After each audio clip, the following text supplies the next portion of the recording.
Olá, caros alunos e alunas. Vamos para a nossa aula sobre o absolutismo, beleza? Então, na aula de hoje, o que a gente vai estudar? Vamos observar aí, vamos tentar entender como vai ser formado o absolutismo, pensar aí a teoria do absolutismo e também apresentar os principais pensadores absolutistas, teóricos, aquelas pessoas que defendiam as ideias do poder centralizado na mão do rei. Vamos à aula?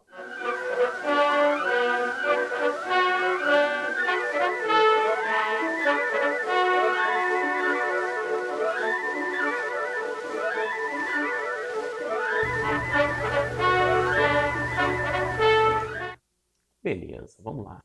A gente começa definindo aí que o absolutismo é um sistema de governo onde todos os poderes estão centralizados na mão do rei.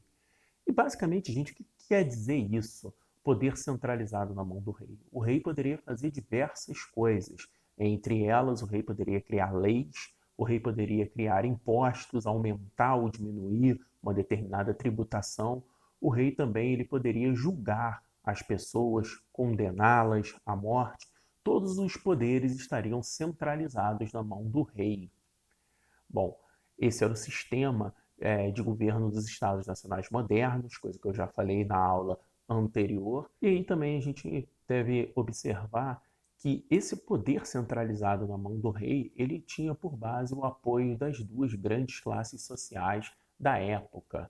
Quais eram? Primeiro, a nobreza. E a gente deve entender por que a nobreza era interessada pelo poder centralizado na mão do rei. Essa nobreza que eu estou falando aí é a nobreza palaciana, isso na aula passada a gente já observou, eles precisavam estar junto com o rei, e quanto mais poder o rei, essa nobreza que estava junto com o rei também, obviamente, ficaria mais poderosa. Por outro lado, a burguesia também vai apoiar o poder centralizado do rei através do interesse comercial. O rei, com poder centralizado, ele poderia, entre outras coisas, fazer uma padronização dos pesos, medidas, moedas, tudo isso facilitaria o comércio para a burguesia, para além da segurança nas estradas e o que também facilitava o trânsito das mercadorias por todo o reino. E a gente deve observar aí os teóricos do absolutismo, aqueles que defendiam a tese do poder do rei centralizado e como que eles vão chegar a essas conclusões do porquê o rei deveria ter mais poderes do que qualquer outra pessoa dentro do reino. Bom, o primeiro teórico que a gente vai pensar aí a respeito do poder centralizado do rei é o Jean Bodin. E o que ele vai dizer? Que o poder do rei tem origem divina, uma vez que foi Deus quem o colocou como rei. Se a gente for pensar, a linhagem dos reis vem sempre de uma família, e essa família acredita-se, certo, que seria colocado aí pela vontade de Deus. Basicamente, para a gente entender de forma um pouco mais simples essa ideia, Deus, na hora que vai conceber determinada pessoa, poderia colocar ela sendo nascida em qualquer lugar, mas porém, Deus vai indicar que essa pessoa vai nascer da barriga da rainha. Obviamente, vai ser Deus que vai indicar aquela pessoa como o rei, e ele tem por natureza, o poder centralizado, a ideia de que há um apoio de Deus para que ele tenha esse poder. A gente observa ali, olha, a ideia do Deus indicando que determinada pessoa seria rei. Então, qual é o objetivo do Jean Bodin em torno disso, dessa justificativa do poder do rei? Ninguém pode ser contrário às ações do rei, uma vez que isso seria uma ação contrária ao próprio Deus. Então veja bem, além do rei ter o poder absoluto, ele poder fazer o que ele quiser, ele é um indicado de Deus aqui na terra.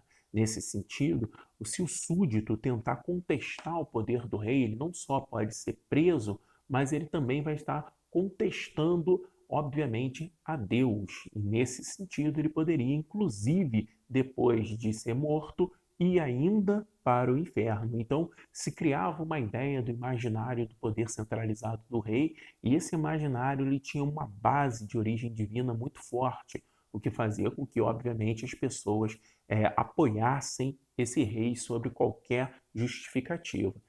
Bom, e aí vocês devem perguntar, tá, mas como que a igreja aprova esse tipo de coisa? Basicamente, a igreja também vai ganhar algumas coisas com essa centralização do poder. Então a gente deve observar o seguinte: no caso específico da Igreja Católica, em alguns estados absolutistas, como é o caso de Portugal, Espanha, a Igreja Católica estava junto com o rei.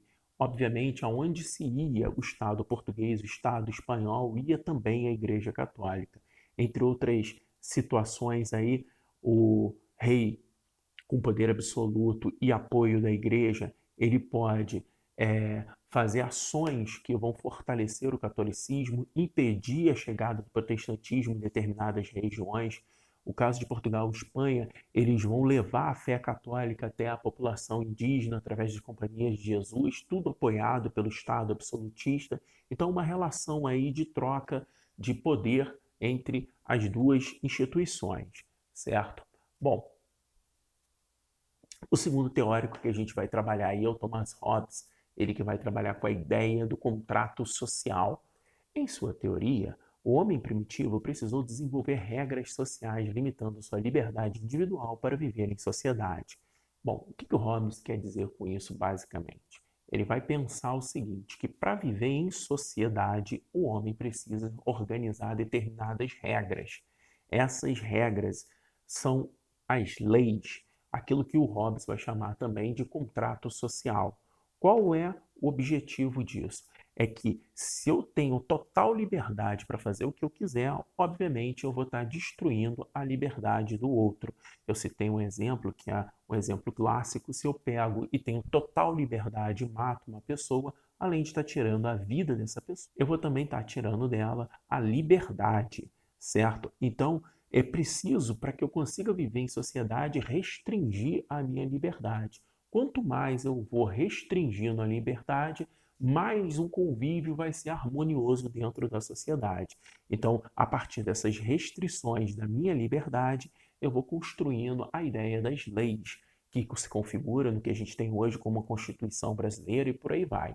No livro Leviatã, aí sim entra a justificativa do poder absoluto do rei. Por quê? Ele sugere que somente o rei deve ter a liberdade total para fazer leis que limite as liberdades individuais dos súditos. Qual é a sacada? Que eu, na qualidade de súdito de um rei, eu tenho que ter a minha liberdade limitada, eu tenho que entregar uma grande parte da minha liberdade ao rei. O rei, tendo total liberdade, ele vai poder fazer leis em prol do povo. Basicamente, a gente deve entender o seguinte, que com todos os poderes na mão do rei, ele não vai precisar fazer alianças com ninguém. Como ele tem todos os poderes, como ele tem a total liberdade, ele pode fazer aquilo que é para o bem de todos. E a gente chega ao nosso último teórico do absolutismo, Nicolau Maquiavel. Na verdade, o Maquiavel ele vai apresentar um manual de conduta, tá? Esse manual de conduta é chamado Príncipe, um livro publicado por ele, onde basicamente ele vai indicar quais são as coisas que um príncipe ou um rei ele deve fazer para que seja mantido o seu poder. Então, entre outras coisas, ele vai pensar que o rei não deve ser nem severo e nem bondoso. Ele deve buscar o equilíbrio entre as duas coisas. Então, a gente deve perceber o seguinte: por que o rei ele não deve ser bondoso, ele não deve evitar ser amado em demasia pelos seus súditos? Basicamente, o Maquiavel ele trabalha com o seguinte conceito, que se ele for amado, quem ama, perdoa.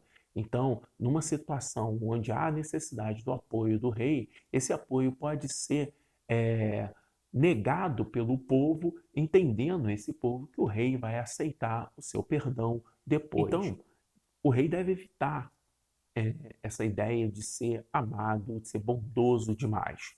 Por outro lado, você também, como rei, não pode ser severo demais a fazer punições e ser um verdadeiro tirano, porque, obviamente, diante dessa situação conflituosa, o povo vai acabar dando as costas para o rei no momento que ele mais precisa, podendo até, inclusive, se rebelar em algumas situações. Nesse sentido, diz o Maquiavel, há um interesse que haja ações de, por um lado, fazer coisas boas e, por outro, ser mais pulso firme com a população, manter um equilíbrio entre as duas coisas. Mas se de tudo você tiver que escolher, você na qualidade de príncipe tiver que escolher entre uma coisa e outra, entre ser bondoso e ser severo, diz o Maquiavel, que você seja severo, porque, entre outras coisas, você vai ser lembrado pela sua força e ninguém vai querer ir contrário a você, ninguém vai querer estar contrário a você, príncipe. Mas uma ideia extremamente interessante do Maquiavel é: os fins justificam os meios, e vale qualquer coisa para você se manter no poder.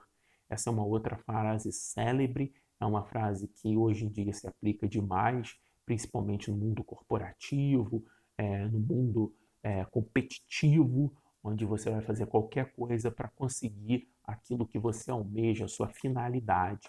Bom, essa ideia aí não importa para o Maquiavel, não importa aquilo que você vá fazer para manter o poder, aquilo que o príncipe vai fazer. Então, o príncipe ele pode fazer coisas terríveis, desde que ele mantenha o poder, desde que ele chegue à sua finalidade.